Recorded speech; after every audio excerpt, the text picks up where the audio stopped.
see on here, but on the right hand side there should be comments and stuff, and so anything that comes up you should see. Yep. Perfect. Yeah. Hello. Welcome everybody to the next episode or chat or session with the Wellbeing Chat with me. As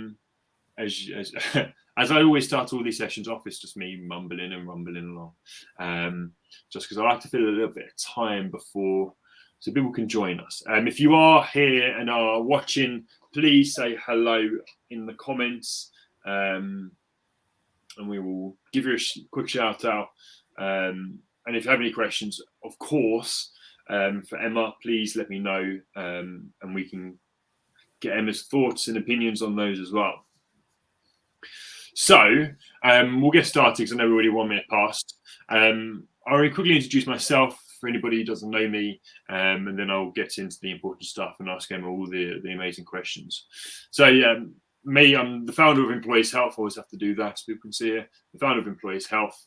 And Employees Health is a workplace wellbeing business. Helps businesses at all levels support their employees. One of our new services is obviously executive coaching and helping senior leaders and managers perform at their very, very best and manage workload, balance, performance, as well as helping employees at all levels improve their health and well-being. And then also support wellbeing strategies. So multifaceted company and just here to help as many people as we can. Anyway, that's the boring stuff and the PR done. I'll get into Emma, get Emma to introduce herself. So hi, Emma, please introduce yourself. Hello, everybody. I am the Wellbeing Engagement Partner at PhD, which is a top 5 media agency in the UK. Well, it's actually in the world, but I only work in the UK. And my responsibility is making sure that our people experience a consistent, good environment within the business. But I also co-chair our group, Minds team. So Minds is a group of very passionate volunteers who basically got together to create initiatives across the whole of the Omnicom group. So that's 4 big agencies in the UK, probably around about 2,500 people in total. And there are about 15 of us on the Minds team. And yeah, I've been co-chairing that for about 2.5 years now. Mm-hmm. So yeah, that's it, really. Yeah, I mean, quite a lot of things you're doing at the moment. And I hope over the next kind of 45 minutes, we get to hear about what you have been doing, what you are doing, the challenges you're facing, and the kind of things you've been doing to overcome that, as well as also the views on the topic we're talking about as well. Yes. So let's get into it. So over the past 4 years, I know it's kind of been a 4-year journey within the wellbeing and engagement piece. Can you give us a bit more detail into why you're there, and yeah, that journey so far, I guess. Yeah, so obviously I've not been in wellbeing my entire career. I have been in marketing my entire career. So a large proportion of that has been within client servicing agencies. So a lot of it included internal comms and employee engagement, but also brand comms, external comms, the whole shebang. So most of that was around writing award papers, press releases, etc. And a large proportion of my role was new business. And anybody who's ever worked in new business or high kind of process sales understands the stressful environment that is. So part of the new business's team's purpose is to calm everybody down. We were always described as the swans. So everything was calm and serene on the surface, and underneath our legs were going like crazy to just trying to make sure that nobody had to worry about anything other than the content that they were doing. So in terms of like being in a space of quite stressful situations or stressed colleagues, it was something that kind of was just natural to us because we've been doing it for so long. Now, I had quite a tough situation that happened about 11 years ago. My sister was very, very, very poorly. She attempted to try and take her own life. And I realized at that point that I had absolutely no idea about mental health or illness. I didn't realize that the signs were all there. Like if I knew then what I know now, I would have spotted them. But back then I had no idea. And then I was offered an opportunity to train as a mental health first aider.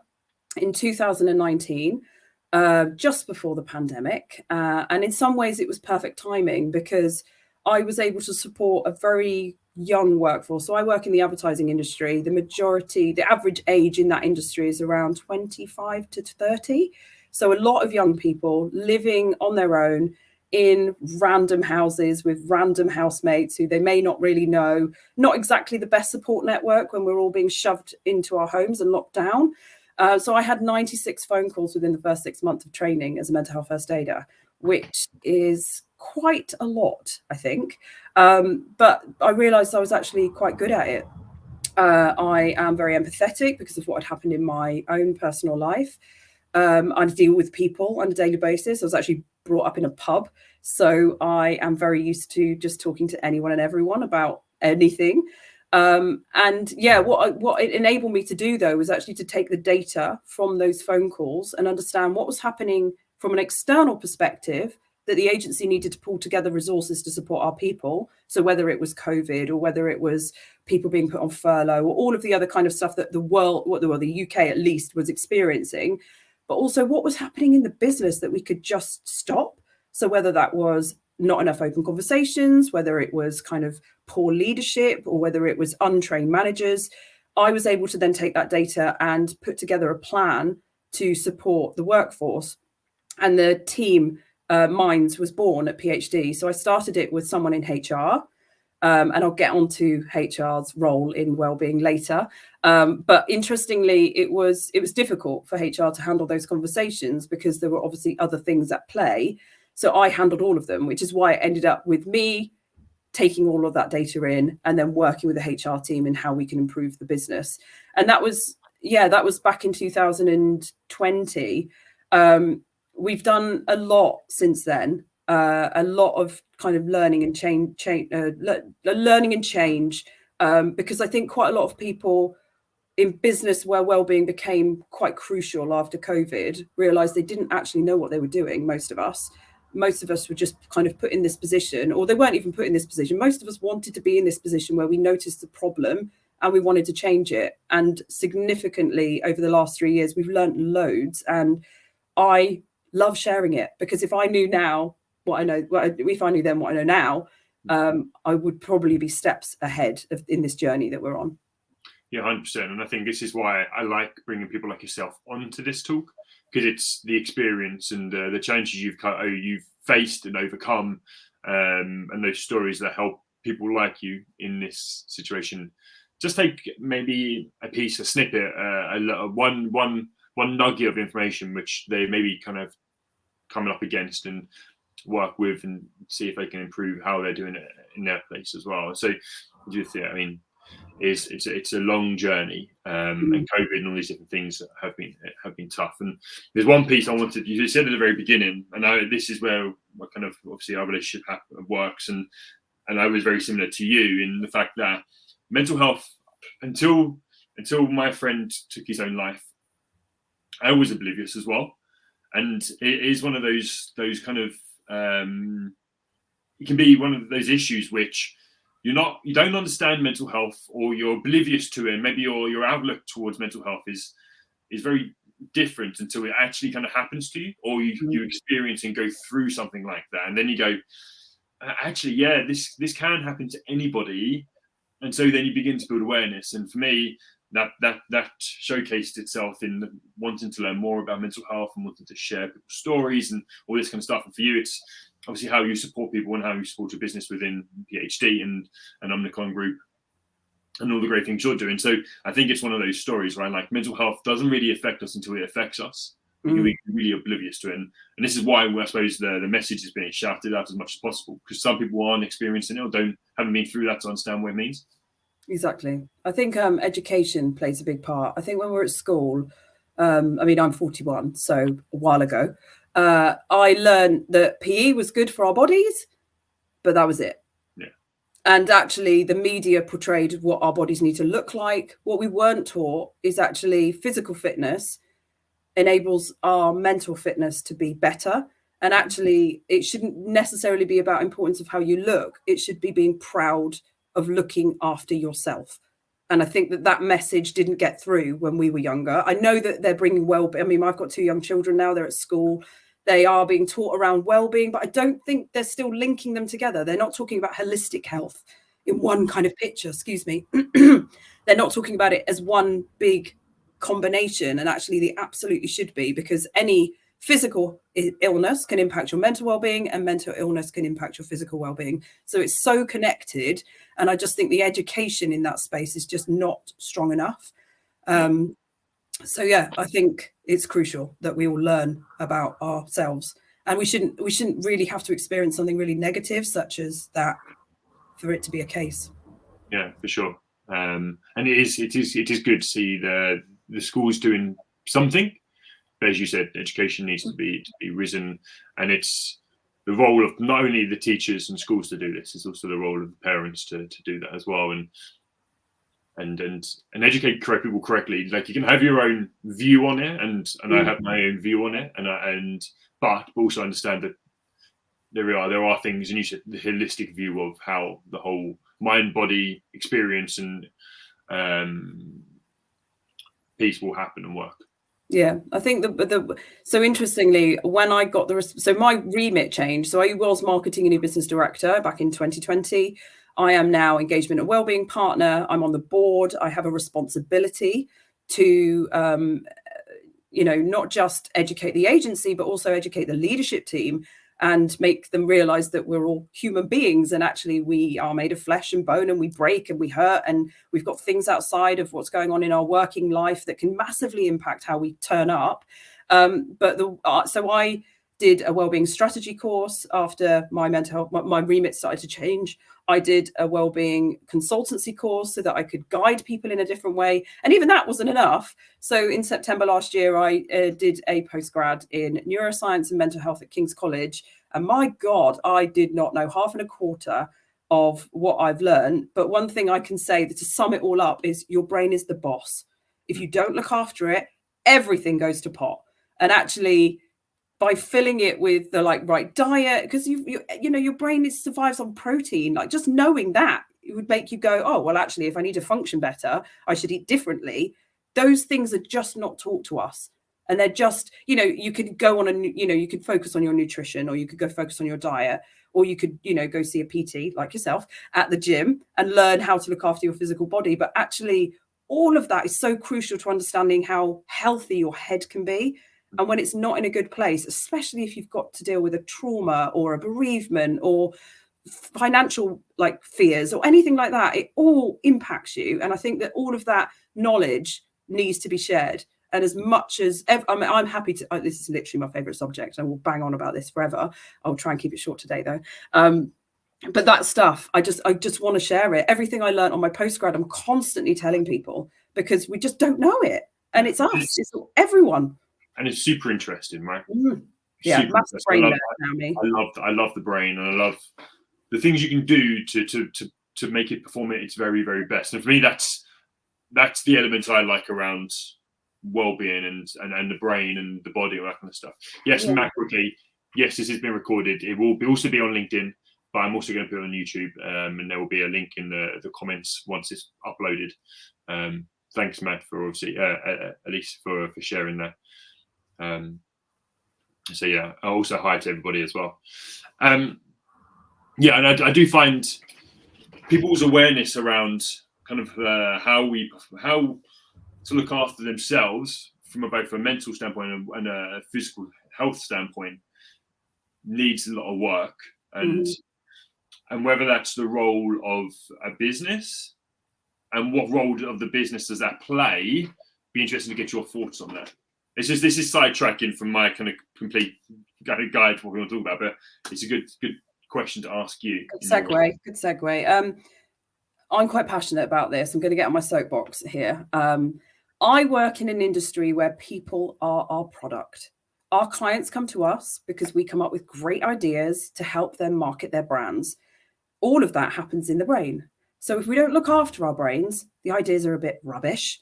The clients don't want to pay as much money. So there is an absolute imperative business reason to why you should support your people. Now, even if you have a product, maybe you're selling a piece of tech, or maybe you're selling vegetables. You still need human beings to make those things work. And if people aren't healthy, then they underdeliver, they underperform. And the sad thing is, up until recently, if you had someone in your business who was, maybe they were really, really good at their job, and then all of a sudden they started underperforming, the instinct is to take them to HR, bring them up on a performance review. Obviously not straight away. You probably have conversations first, I hope. But it instantly goes to, this is a performance issue. There's not enough questions around, how are you at home? What is going on at work? How is your relationship with your line manager? How is your relationship with your team? What are the resource issues like within your team? What is your client relationship like? Because, we've all had difficult clients. That's a polite way of putting it. But this is what it's so important to understand, that if your people are the things that are your biggest economic driver, which is in most businesses is the case, you have a responsibility and a duty of care to look after them, especially if the mental health issues that they may be facing are stemming from the business. So whether that's they're overworked, they're under-resourced, they're underpaid, they don't get enough holiday, you're not encouraging enough holiday. Role modeling is so important. If you are a leader and you get given 25 days holiday, for example, and you're not taking them, your team probably don't feel the permission for them to take them either. And it filters down the business. So if the leadership team are putting health and well-being up front and showcasing it, then more people are likely to reflect that and actually look after themselves as well. And that has a huge impact on your bottom line. I mean, just some numbers. I'm just going to go into some numbers. In 2017, so this is a couple of years before the pandemic, mental health issues caused businesses in the UK. I'm just going to look at my stats here because my memory's crap and I can never remember. It cost the UK £34.9 billion in absence. That is a huge number. Last year, it was 117.9. So the mental health issues in business, the impact of business is an epidemic on its own, is a pandemic on its own. COVID made people realize that, they were impacted financially because maybe they were put on furlough, maybe they lost their jobs altogether in that period. So they're financially on the back foot, or they got this kind of always on horrible approach where, you're working from home, but you never finish. There's no going home. It's just a constant stream of work. So that impacted and causes burnout. Or you've had people that just went, do you know what? This is not the world for me anymore. I do not want to work in an environment where, we all had this kind of existential crisis during COVID. We realized how important life is and quality of life and work-life balance. And there are some industries like mine that you will need high levels of resilience for. I mean, it is a stressful environment. Some people thrive off it. Don't get me wrong. I love my job. Love it. Loved it when I was working in new business. Love it now. I'm working in wellbeing, probably more because of the impact.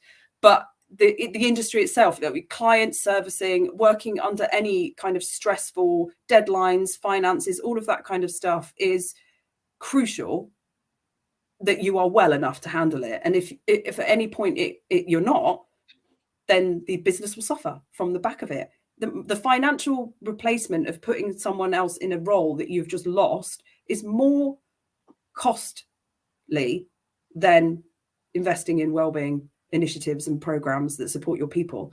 I mean, we were talking not that long ago, Rich, about the ROI now that's in wellbeing. It's literally, you get £5 for every pound you spend. And that's the minimum, right? Like, that's the minimum. There's other studies around health which are like 8 to 1, 11 to 1. And I'm not even sure how much this kind of has to include in regards to, as you said, turnover. And I had this conversation when I'm speaking and doing my sales pitch as such, and I kind of do my research beforehand and figure out what their industry they're in and go, industry standard is 17% or 15% turnover rate. What's your average salary? Then times that by that. Yeah. That's how much you could be losing every single year for your turnover. It's frustrating that you have to fight the battle. It's frustrating that you have to convince a business to invest in well-being or health. If you want to, whatever you want to call it, you're essentially looking after the health of your workforce. And by doing that, they stay longer, they are more engaged, and excuse my French, but they give a shit because they feel like you care about them. I've only ever worked, I mean, I've literally been in the agency that I've been in for a decade. The only reason I've been in that role for that long is because I genuinely felt like I was cared for. And that matters. It really matters. Yeah.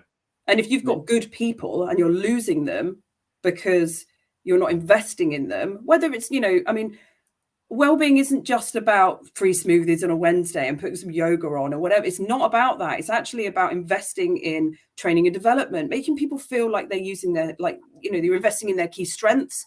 It's also about enabling them to bring their true selves to work. So diversity, inclusion, and intersectionality plays a huge part in wellbeing. All of it is about how somebody experiences their working life. And you have the power as a business or a line manager or a team leader or whatever you want to call it. Anyone in a position of influence has the power to make people feel happy or sad at home. And I think that people just want to, like, how do you want your employee to be talking about you when they go home? They're going to talk to their kids about you. They're going to talk to their partners, their parents, whoever they live with about you. How do you want that conversation to be? It matters. And I think we had this conversation around self-determination theory, if you remember, and talking about the 3 different aspects of that. And your main reason for staying where you are is because you felt part of a group, right? It's kind of what you said. And that's kind of that relatedness, right? And if then you've got, I feel like I'm accomplishing something, I'm making achievements, and you do within your role as what you were doing with new clients. And then if you have the control and the autonomy behind the decisions you make, the goals you set, the work you do, then you're going to feel part of that team and happy, healthy. Absolutely. Coming from the other, and we're on this track now, I'm going to ask you another question because I feel like I'm getting your blood boiling a little bit, which is great. I obviously see the value in looking after your employees as a business, but where does the role then when does the role of the employee look after themselves matter? I mean, I think it's one of the things that we've learned on the journey of creating wellbeing programs at Omnicom and PhD and across that business is we started off very reactive. So it's very much of, let's get a load of mental health first aiders trained and we can pick people up off the floor once they've fallen over. That's not good enough. And we've realized that and we've learned that now. And actually what it's about is building people up to the point where they can look after themselves. So whether that's through allowing them to have the open conversations, because one of the hardest things about mental illness is you feel like you're on your own. The stigma, there's still so much stigma, even in the health service, there's still stigma. You know, GPs have had the same training for the last 30 years, despite incremental research growth in mental wellbeing in the last 20. And they're normally the first point of contact. So if you're suffering and you deal with stigma with your GP, you are never going to be talking openly about it at work. You just won't. So actually, by encouraging those open conversations and getting it out of people's heads, that is the start of that journey. That is the start of that process. On Time to Talk Day last year, I started a mental health blog, which is an open blog for people to write about their mental health issues. Because the minute it's out of your head, you're not dealing with that battle anymore. I'm not saying that just writing it down makes full recovery. I'm not a clinical professional. That is not how it works. However, by getting it out and in the open, one, you're facing it, because a little bit of a backstory on me. Before COVID, I was suffering really badly from postnatal depression. I had no idea because I loved my baby. And in the media, in every time that they showed like mental maternity issues, was all around people not falling in love with their children. So I didn't feel that. So I didn't get that I had it until I recovered. So sometimes I think the education on how it's been portrayed hasn't helped. So I think businesses can make a massive impact in terms of encouraging people to look after themselves by educating them. So we do loads of podcasts, and we do podcasts with our employees. So we open up the conversation with people who work in the business, because it's always nicer to hear from someone you recognize and actually learning, oh my God, I didn't realize they were dealing with that on top of their full-time job, and getting to know people on a completely different level, having that like level of authenticity and bringing somebody's true self to work can have such an impact on anybody below them, but also people above them. Because also we're luckily enough in this generation, I thank goodness for my children that they're going to experience this. Mental health has now become top of the agenda. It's part of the conversation, but there are people within the business who it was expected, you come to work even if you're dying, you don't talk about your problems, you don't talk about your private life, you have a professional persona, you wear a mask.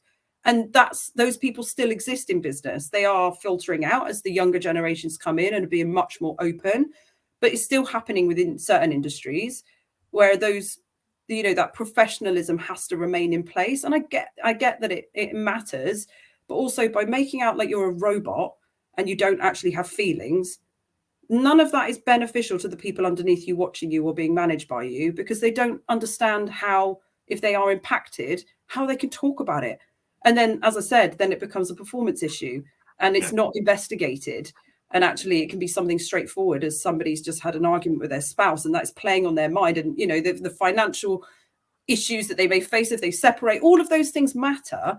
And then also, if you look at parents, like going through fertility treatments or baby loss or pregnancy or parental leave and coming back to a business that's massively changed since you weren't there anymore. All of those things are human aspects of life, but we don't factor them in the working environment. And actually you should, because when you kind of get your head around it and you understand what people are going through, then people feel more comfortable and accepted. Yeah. And it just makes sense, right? You hear somebody sorry and you're like, actually, yeah, it does make sense. Why do we presume that would be okay, and how that person can manage all of that? Yeah. I think it's Lucy's just made a good point. It does dehumanize you, and we are human beings. We all have thoughts and feelings, and some of them are good, some of them are bad, and there are ups and downs in every aspect of life. But I think by encouraging people to talk openly about what they're going through and educating other people about what their colleagues have been through or what they're going through and still coming to work, or when they're not coming to work, and also having that skill set of being able to ask someone about their dead relative, because those people want to talk about their dead relatives. They love their relatives. They don't want that awkward, I'm going to avoid that conversation like the plague because I don't know how to respond. Actually opening up the conversation and normalizing it. Interestingly, when I did my mental health first aider training, someone in the room had a cough, and the speaker, the therapist, basically said, everybody is quite happy to come in and go, oh, I'm really sorry, I've got a cough. But everyone can catch that cough. The minute somebody came in and went, I'm really sorry, I'm depressed today, everyone's like, oh, don't know what to say. They look everywhere. You can't catch depression. But why are we not talking about it? Why can we not come in and go, do you know what? My mood is really low today. Apologies if I come across a bit snappy, but it's nothing to do with work. It's definitely nothing to do with you.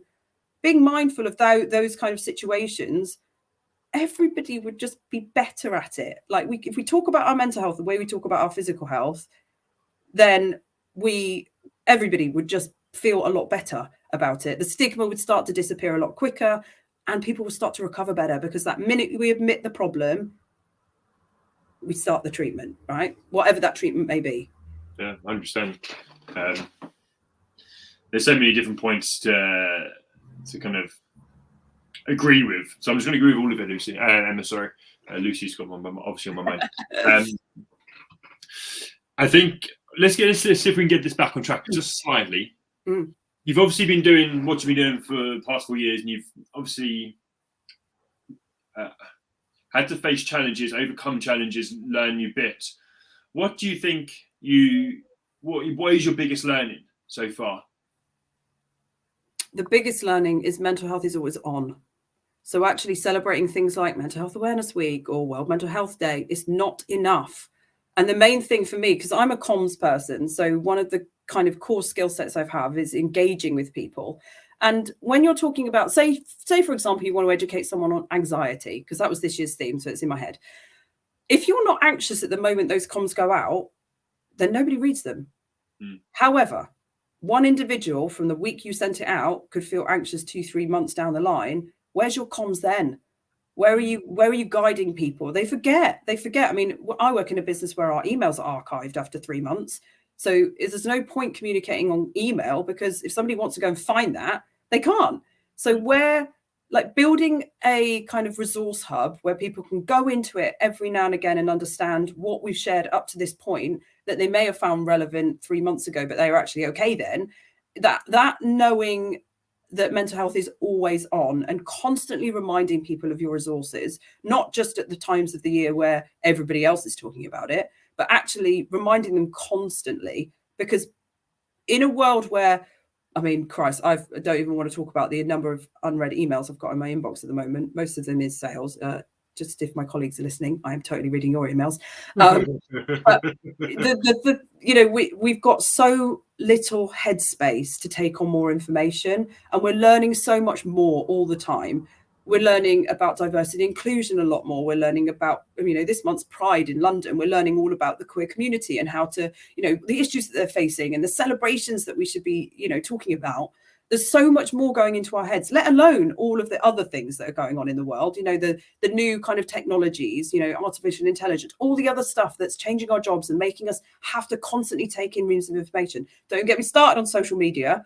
We're constantly taking in information. So when we're sharing new information, it has to be there at a time when it's relevant. And we're not mind readers. We don't know when people are ill and when they're not. And working in a hybrid world now where people are working remotely, it's very easy to put on a smile on a camera for half an hour or an hour. And as soon as that camera goes off, you have no idea what that colleague is going through. It was much easier to spot signs of issues before, shall we say.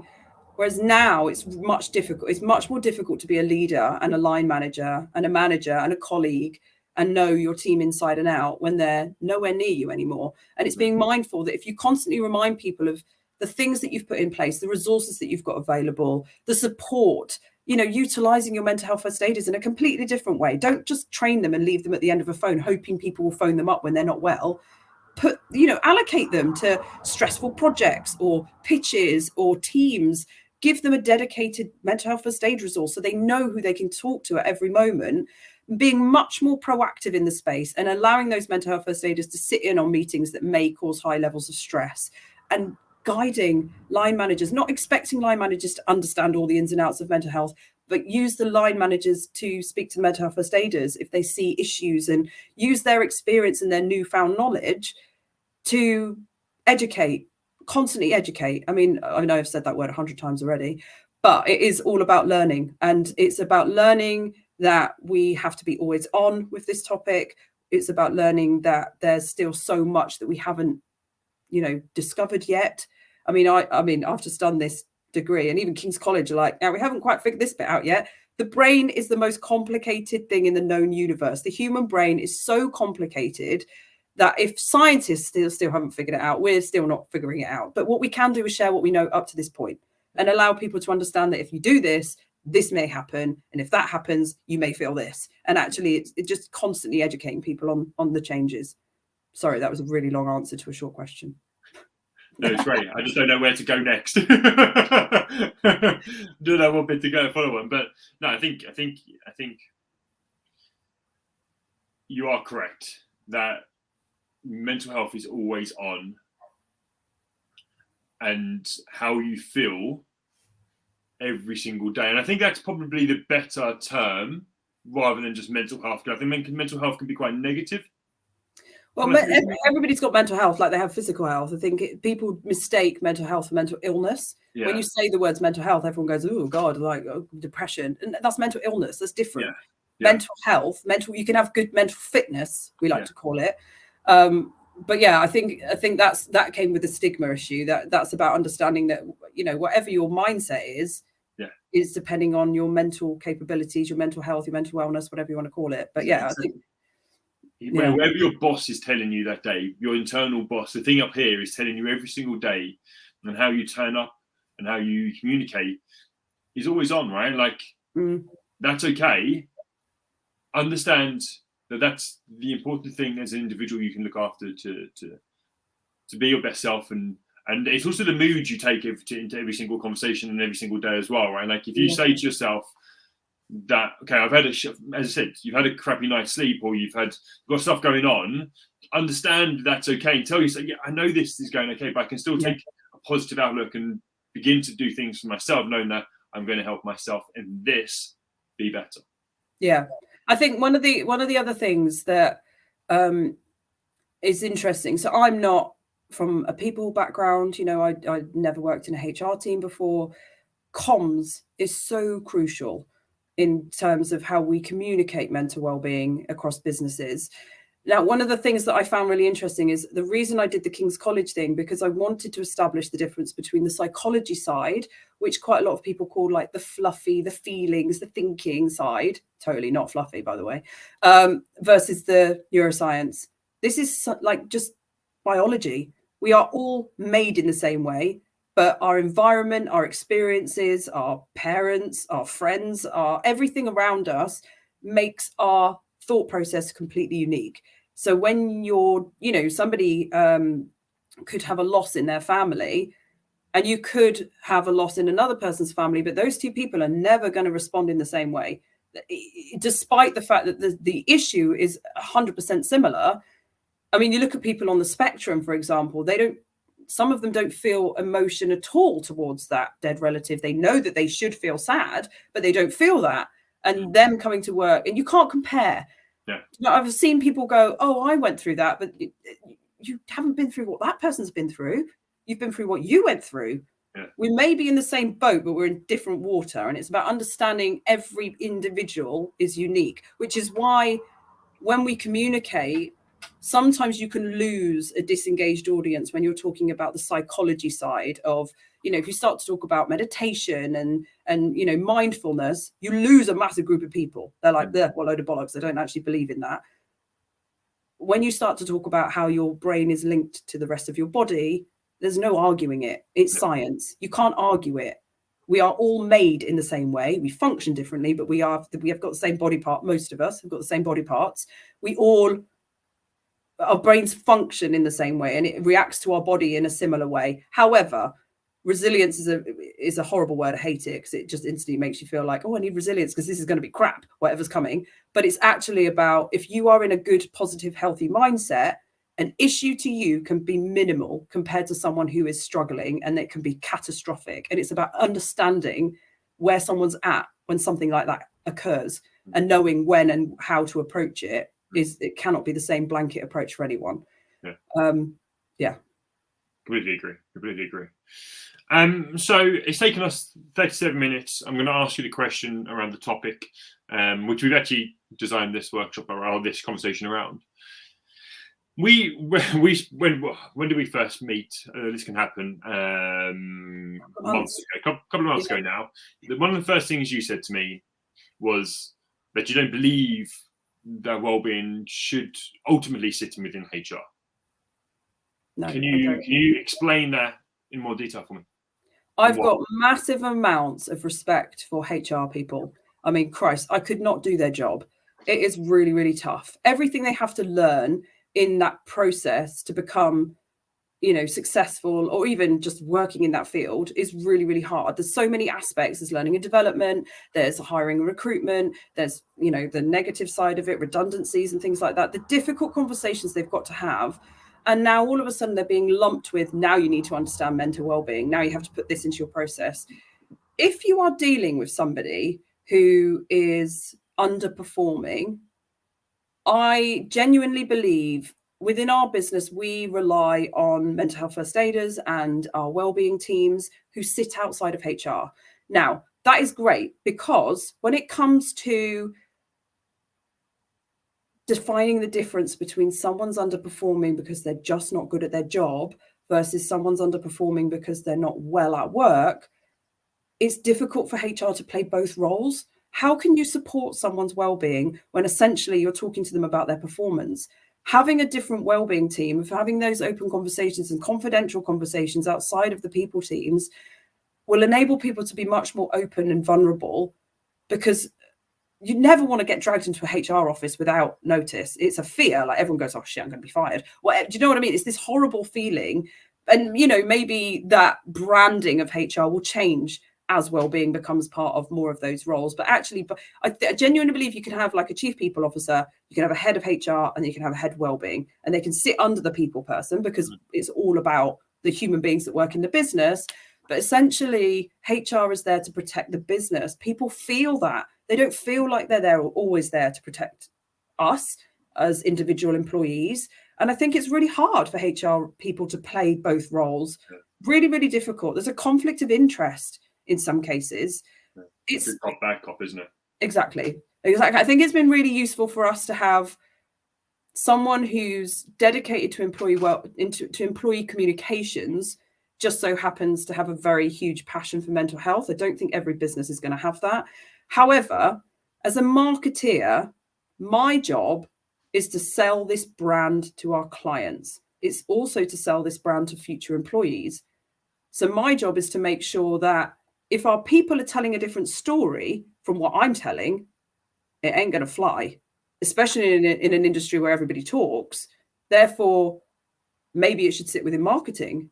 Maybe actually your job to sell that brand is to make sure that your people are well and healthy and talking about your brand in the same way as you are. Because the minute you start, if you work for a very well-known public-facing brand, for example, you're going to have people talking about that in their families. And if they work in your business and it's shit, they're going to tell their families. That's going to have a negative impact on your brand, which is a marketing person's job. So I don't know. I mean, maybe there's a hybrid position where it's across people and marketing and employee engagement, but just dumping them onto HR people who have enough to deal with as it is really, really difficult. So for me personally, I think the success that's come out of the wellbeing stuff that we've done has been because we work alongside the people team, but we don't sit in it. Yeah. That's just my personal opinion and the experience that I've felt and dealt with over the last few years. But yeah. No, I think I completely agree. And you can see the conflict of interest, because HR ultimately are there also to be part of the business, right? And support the business and support the performance of the business, right? Yeah. So there is a conflict of interest when it then comes down to that human being not being able to perform at their best because they're having challenges through whatever, right? Yeah, yeah. So having someone then to go off and do this, I'm gonna ask a question. I don't know whether it's a challenging question or not, but obviously within your role, you still are working as a marketeer, right? I am a marketer, yes. Do you as also then a wellbeing engagement lead? Is there an actual spot for could you go full time within this, just wellbeing and engagement, or do you think actually someone has to do part and part? I think it depends on the business and the industry.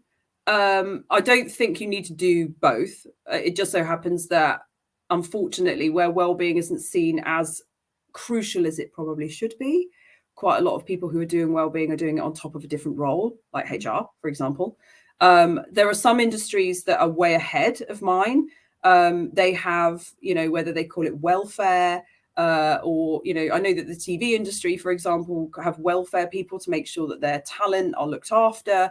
And that is very separate from HR or marketing or anything like that. But I think if you've got someone who is responsible for internal communications, utilizing that skill set is crucial to communicating your well-being out, because sometimes I think when it comes from HR leaders who are not taught how to communicate with different audiences, it's not part of their skill set. They can do blanket approach emails going, oh, here's a new policy on whatever, but actually being able to engage people in a very, very tricky topic, which is still unfortunately surrounded by stigma. I don't know whether it necessarily needs to sit within one role, but actually utilizing the skill set of multiple people, comms being one of them, because actually it doesn't matter what you do. If it's not landing with your people in the right way, it's pointless. And it is a massive amount of energy that's not delivering on what you need it to deliver on. So actually engaging people who are used to talking to different audiences and understanding how to change the language and making it a lot more human is probably the resource that I would go to most, because I think the hardest thing about putting in wellbeing strategies into place or anything that kind of impacts the people is knowing how to talk to them like human beings. People teams and HR teams are talking law, they're taught in policy and law, and their language is not necessarily part of their remit. And why would it be? I mean, they've got enough on their plate. You don't want to add more to it. But maybe if you're a big organization, having a dedicated wellbeing person who sits in a team of their own is essential. But in smaller businesses, being able to utilize the skills of what the people team know about the people, what the comms team know about the people, how the marketing people are marketing that brand externally. And the most essential thing, to be honest, is buy-in from leadership. Absolute buy-in. If it felt like it's not believed from the top, it never is going to trickle down. And that was going to be my next part of this kind of question is, from what I'm hearing as a listener to you, is actually could the fact, so do you see these wellbeing lead roles or this wellbeing partner or manager or whatever it might be, they're people having their own role within this, but actually could it be better that it's not just one person job, it's wellbeing is a team job? Do you know what? I would say that I run the majority of the wellbeing stuff that happens, but my God, I would not have been able to do it on my own. I mean, you just look at like, how do I represent myself? So I am a white female. I'm heterosexual. Yes, I'm a working parent. Yes, I've had, mental health issues in my past. Yes, I come from a working class family, but I don't understand what it's like to be gay. I don't understand what it's like to be Black. I don't understand what it's like to be Asian. I don't understand what it's like to be a lesbian. Or, there's so much that makes up individuals. So for me to just go, this is what I think, is just ridiculous. Like, I need the team around me to bounce ideas off, to encourage different kinds of conversation, to open my mind up to different things that I wouldn't have never considered. You need a group of people to come up with the initiatives, because what works for one person is not going to work for everybody. Even another straight working female with, kids and the same kind of description as me is still not going to feel the same. They're going to have different likes. They're going to have different triggers. They're going to have completely different personalities. So yeah, the bigger the collective, I think when you're talking about coming up with ideas and initiatives, or you're talking about what are the resources we need in this business to support our people if they do suffer, the more voices, the better. Yeah. Absolutely. You almost need like a board of people from all levels, young, old, everything in between, any kind of gender, the whole lot. It has to be intersectional, because otherwise you're going to get a very blanket, straightforward approach. And I think when we talk about things like D, E, and I, the E is equity. It's not equality. You cannot treat everybody the same. Everybody needs their own individual aspect that will benefit that one person. And it might just impact one person, but Christ, if you save one person from the potential worst side of mental well-being, which unfortunately is the permanent solution to a temporary issue, you're going to end up failing at what you're trying to achieve. So yeah. That's another whole topic, because I feel like we could go on that part, and I've got a couple of good questions on that, but I'm not going to. And then you said, then you mentioned the role of senior leaders, and obviously we've had conversations and the way we're helping doing support for your senior leaders, but there is a big element of the board, senior management, top level, and the role they play within the well-being within this organization. So yes, you do have, wherever well-being sits within an organization, maybe it doesn't fit into HR, and I completely agree with you. Actually, I don't think it does completely sit in HR, and this idea of this board or this group of well-being people, and then one person leading that, whether it is the HR person, but actually it's the voices coming together. I think sounds really great. But then the board have to buy into that. They have to be the ones saying, yes, we need you to have this time, because they need to understand that. So I'd love to hear your thoughts on that. I mean, I said before, role modeling is key. If you decide in your business, it's Mental Health Awareness Week, we're going to put on this amazing event, we're going to get a load of keynote speakers, we'll probably do it over lunch, because then we're not impacting people's working environment. Terrible idea, by the way, but I'm just saying. And then no one senior turns up. Why would you expect the rest of the business to turn up? One, they feel like they don't have permission to do anything that's outside of their core role. Some people think that if it's not important to them, why am I going to turn up to this? And also, I think it's about understanding that if the leaders of your business are showcasing the importance of looking after ourselves, it filters down. Everything that the person at the top does and the way they behave, wherever it is, the inclusive leader, all of this kind of stuff absolutely matters. And the bigger, the better. I mean, one of the things that we started doing we're going to start doing soon is actually inviting senior leaders to talk about their experiences and potentially showcase the difference in generations of how they couldn't talk about it then, and how they're much more open about it now, or they still feel really uncomfortable because it's just not part of their DNA. It's not what they're used to, but highlighting that was a bad thing. It's not good to hold all that stuff in and pretend that you're fine, because it will come out in your work. It just will. You'll either be good at it and when you're well, but when you're not well, it probably is going to look a little bit crap in comparison. Those senior people have such an imperative role to play, but also the biggest kind of issue that we're facing at the moment is not necessarily the very top, it's the ones in the middle. So they're getting the pressure from the top and they're having to deal with the absence on the bottom, because the younger generation will literally phone in and go, my anxiety is really high today, I don't feel like coming to work, and they don't turn up. And I applaud them for their honesty, and I applaud them for taking time out when they need to, because I definitely didn't. However, the impact of absence on that middle manager then, who has to then cope with the stress among their team who's already under-resourced, and the pressure from the top, I think our focus right now is looking after that middle group, because also they don't necessarily have the skill sets to handle those conversations. We are encouraging them to talk to our mental health first aiders, because they have that skill set and they can bounce, the kind of, the direct direction that those people should be pushed in. But also there's a level of, how do you encourage somebody back to the office when that's how they phoned in sick? How do you encourage that conversation? I mean, if somebody phoned up and told you they had a cough and a cold, you'd go, when you're well, come back in.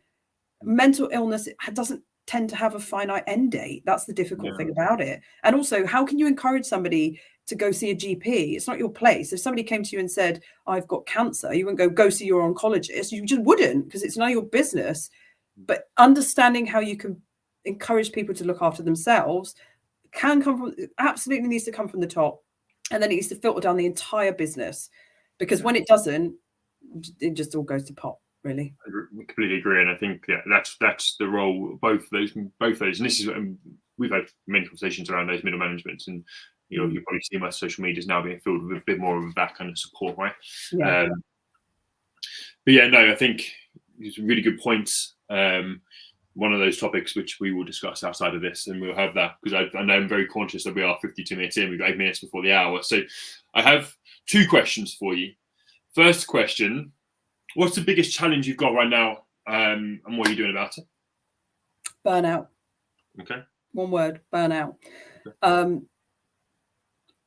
Everybody right now is feeling like they're expected to do more with less. The financial crisis has hit us. People are spending less money, but the work is still being needed to be there. We don't necessarily have all the people that we would have had before, or maybe the work's just increased, but the people haven't. Burnout is such a crucial issue for everybody right now, and knowing when to stop and knowing when to set boundaries is really, really hard, because not finishing something on the day that you wanted to finish it causes massive amounts of anxiety for the day after, right? So you just go, fuck it, I'm going to work late, I'm going to get that off my list, and I'm going to feel better tomorrow. But we're not rested. So we're not getting decent sleep because our brains are overactive at bedtime. So we're not looking after ourselves in the best way. Burnout is not necessarily a condition. It's actually called a syndrome. But it's so dangerous because it leads to so much more problems. So one of the kind of things that we're doing huge amounts of work on at the moment is just supporting people with burnout. Like, it's so hard. And when we don't have the power, because we don't have the finances to go, we'll just put another person in your team, which is ideally the end perfect result, right? Put another head in and you spread the workload. You don't have that ability to do that. So what can you do to avoid burnout in teams, or the lead up to it? It's being more really preventative instead of just waiting for it to happen and then going, Christ, what do we do about that? We've now got another absence in the team where somebody's signed off sick. And then it's more work for the rest of the team, and then somebody else. Absolutely, which then impacts, burnout spreads, sadly. So I think burnout is probably the biggest kind of pitfall that we've got right now to kind of look at. And then the last question, and this is where we'll finish it up. What are your top 3 take-home bits of advice or tips for people in your situation, or for people listening to this? First one, I think I've already kind of mentioned it, but well-being is always on. So don't just do it at the times of year where everybody else is doing it. Constantly talk about it. Make your people feel like you care. Budgets are hard, but there is quite a lot of content online. Hey, use ChatGPT, tell them to write you a paper on anxiety that you can share to your business. You don't have to put in loads of additional work. It's all there. It's about pulling it down and sharing it out. And if you are a leader, or you are in any position of influence, talk about it. Talk about how it impacts you. Because if you start being more open, then other people around you will feel more comfortable doing the same. So I would literally say it's always on. And communication, work with your comms professionals, work with people who understand how to communicate to your people in order to tell them what you want to share. Changing the language up to reach different audiences is crucial because everybody is so different and this topic is so tricky. Knowing what kind of language to use at different times is really, really important. And just knowing when, it's okay to actually change it up. So today I'm going to talk about meditation and I'm going to talk about the kind of softer side of well-being. But tomorrow I'm going to talk about nutrition and the importance of physical fitness, because actually all of it matters and all of it will reach different people at different times. Yeah. So I've got here comms, well-being is always on, and then the role modeling piece from senior leaders. Yeah, absolutely.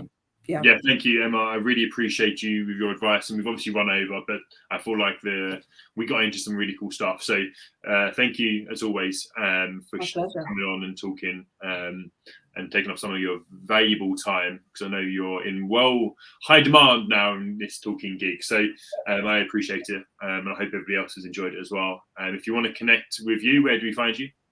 I'm on LinkedIn. My blog's on there as well. I'm on Twitter, but I'm not very good at Twitter, so I'd avoid Twitter. Maybe just LinkedIn. Yeah. LinkedIn. So yeah, please do follow Emma and listen to see all the great stuff she's doing and all the great advice she's always sharing. If you want to follow me, please come and find me on LinkedIn as well. Probably just click the button somewhere because it's on LinkedIn somewhere. But yeah, thank you. The next one is set up for after my holiday, and we're trying to find a title for that to really kind of have a really good engaging piece. But yeah, I think it's around adulting and having adult to adult conversations, so it should be really cool. I hope we'll see you in the next one. Thank you. Role modeling there as well, the holiday. Thank you. Stay on, I suppose it's down.